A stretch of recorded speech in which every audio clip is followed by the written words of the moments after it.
Bom, nós vamos seguir agora com a positividade do programa, que quer te fazer um bem danado, do começo ao fim. Que tal um encontro com uma profissional que vai propor uma nova forma de encontrar felicidade, bem-estar, realização máxima? Ela é a única Master Coach brasileira com mestrado em Psicologia Positiva Aplicada e nos explica os conceitos fundamentais da teoria e como levá-la para o dia a dia, a partir de exercícios, de atividades práticas. Estou recebendo Flora Vitória. Boa noite, meu amor. Boa noite. Você está boa? Como é que você está? Muito bem. Você passou pela porta do meu camarim quando eu estava trocando de roupa. Exatamente. Com a porta aberta. Se eu tivesse pelado, ia ser uma coisa terrível. Já nos conhecemos. Eu sei. Aí você conhecer mais ainda, né? Exato. Tudo bom, querida? Tudo bem. Prazer em te rever. Olha, essa história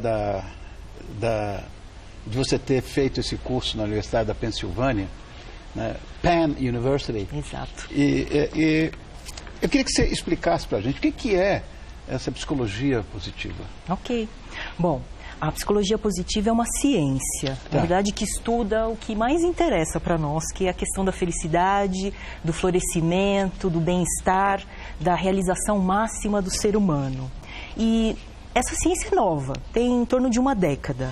Mas não é que ela surgiu do nada, ela vem em cima de outras ciências que já existem há muito tempo. Filosofia, neurociência, psicologia, ciências comportamentais.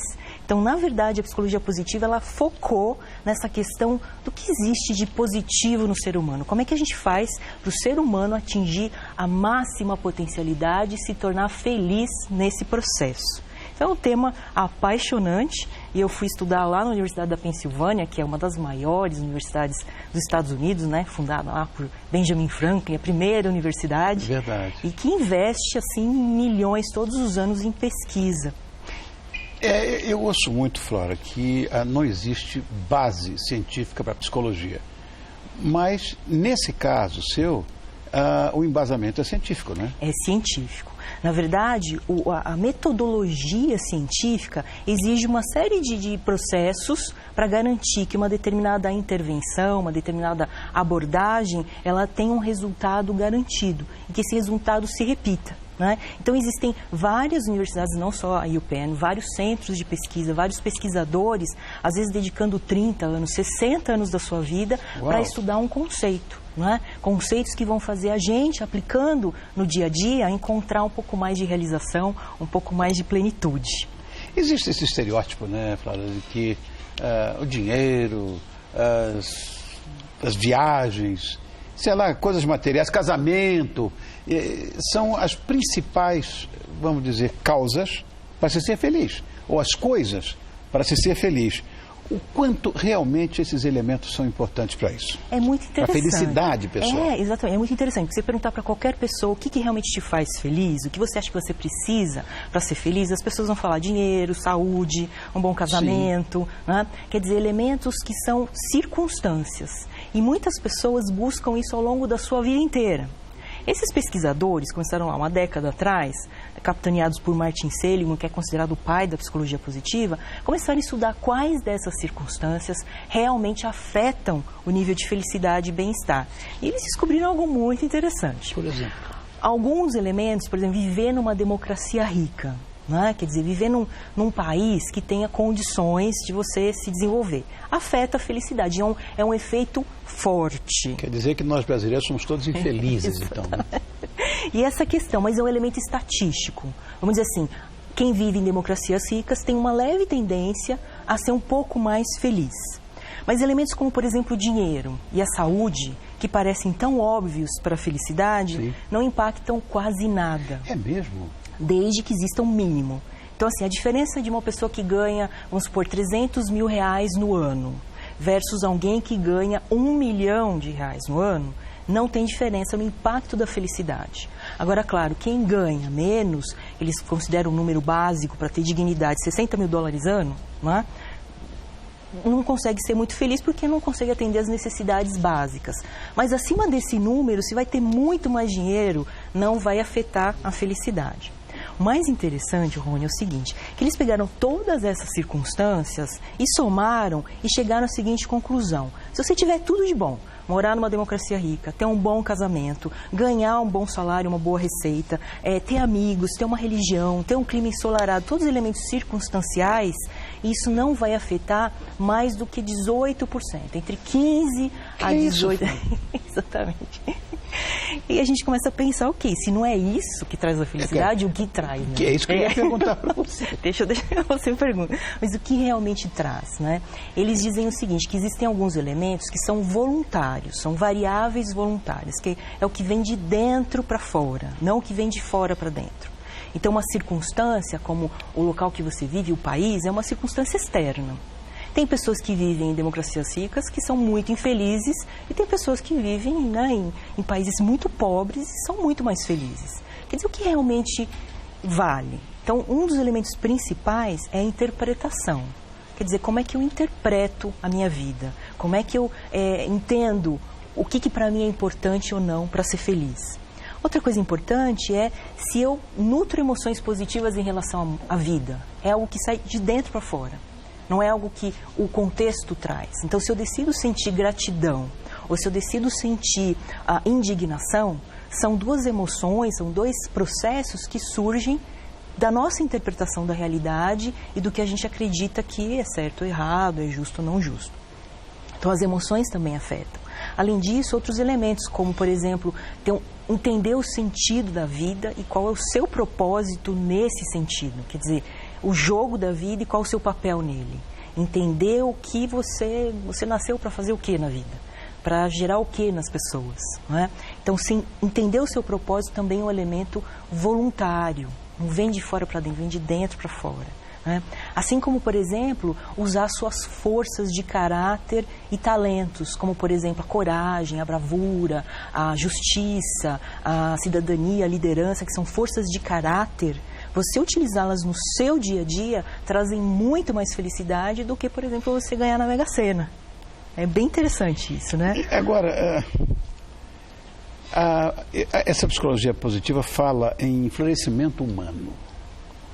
O que é isso, Flora? O que é o florescimento? O florescimento, ele vem, essa metáfora da natureza, né? Sim. Da semente florescer. Então, no ser humano, eles utilizaram essa mesma metáfora, dizendo o seguinte, que quando nós estamos num processo de desenvolvimento, de crescimento, de expansão e de estado otimizado, quer dizer, que a gente está funcionando bem, nós estamos num processo de florescimento. Uhum. E esse processo de florescimento é o único que traz de verdade a felicidade e a realização. O outro processo, que é o languishing, ou na verdade murchando, é quando você não tem emoções positivas, não tem propósito de vida, não tem metas, não tem relacionamentos positivos, então você começa a encolher, você estagna na vida e isso não traz felicidade. Então, o florescimento humano é quase que um sinônimo de felicidade. Para você ser feliz, você tem que florescer. E isso vem lá dos grandes filósofos, lá desde Aristóteles, dizendo que você só é feliz quando você está se desenvolvendo, crescendo como ser humano, evoluindo, na verdade. Né? A própria natureza exige essa evolução para que você tenha satisfação, para que você se sinta feliz. Então, o florescimento é quase que um sinônimo para a felicidade. E como é que eu posso trazer a psicologia positiva para o meu dia a dia, para o meu cotidiano? Tá.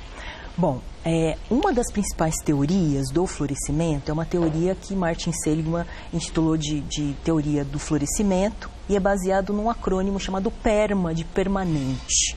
E ele traz 5 pilares fundamentais. O P de Positive Emotions, ou emoções positivas, que, por exemplo, para você ser mais feliz, você tem que desenvolver essas emoções positivas. Por exemplo, a gratidão.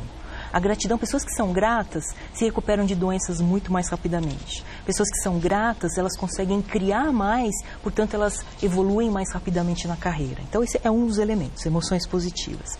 O segundo elemento, que é engajamento, o uso das forças de caráter, é o seguinte: se você descobre quais são seus talentos, suas paixões e utiliza no seu dia a dia, no seu trabalho, com a sua família, você também vai ser mais feliz, que é o segundo pilar. Descobrir suas forças, seus talentos e utilizar. O terceiro, que é o Rzinho, é de relacionamentos. Ter relacionamentos positivos também é comprovado que traz felicidade. Somos seres sociáveis e a gente precisa de pessoas que a gente possa contar. É fato. Que possam contar conosco. É fato. Né? Isso acho que é um dos elementos que são mais óbvios, né? Mas extremamente importante. O M de meaning, que a gente pode traduzir por significado ou missão, propósito, também é um pilar fundamental. Entender o sentido da vida e qual é o meu papel nela. E quando você descobre que o seu propósito é usar suas características, os seus talentos em prol das pessoas à sua volta ao meio, né? Por exemplo, você é uma pessoa que encanta as pessoas, que inspira as pessoas, tem uma perspectiva, uma inteligência que você usa para você se sentir bem, mas você usa para as pessoas. Então, quando você usa os seus talentos, as suas forças para as pessoas à sua volta, você tem um senso de qual é o propósito aqui, qual é o meu sentido, né? Isso as pessoas não encontram, né? Interessante isso. É. No Semeando Felicidade, que é seu livro, a capa está aí, criançada? A capa do livro, Semeando Felicidade? Tá, ali, ó, é esse aí, ó. Semeando Felicidade, você menciona o conceito de hierarquia de necessidades. Não entendi nada. Explica pra gente o que significa hierarquia de necessidades. É interessante, esse é um conceito que foi desenvolvido por Abraham Maslow. Abraham Maslow é um dos grandes pais da psicologia humanista. Dizem que ele foi um dos precursores aí da psicologia positiva.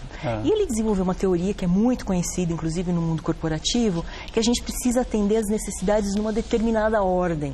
Primeiro, a gente tem que atender as necessidades fisiológicas, né? Necessidades de comer, de todas as necessidades físicas. Fazer xixi e tal. Tá. Tudo Essa isso. é a base da pirâmide. A base da pirâmide. Tá. Enquanto a gente não consegue atender essas necessidades, a gente não consegue satisfazer as demais. Depois das necessidades fisiológicas atendidas, a gente começa a precisar atender as necessidades de segurança, você se sentir seguro. Então, primeiro foi no banheiro, né? Você tem que se sentir seguro. Então, primeiro matou a fome, depois, estou seguro. Então, até uma questão de sobrevivência da espécie, né?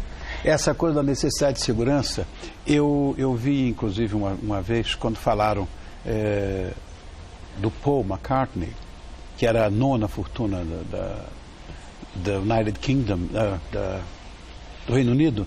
Certo. E ele chegou e disse, para que esse dinheiro todo? Para eu saber que está lá.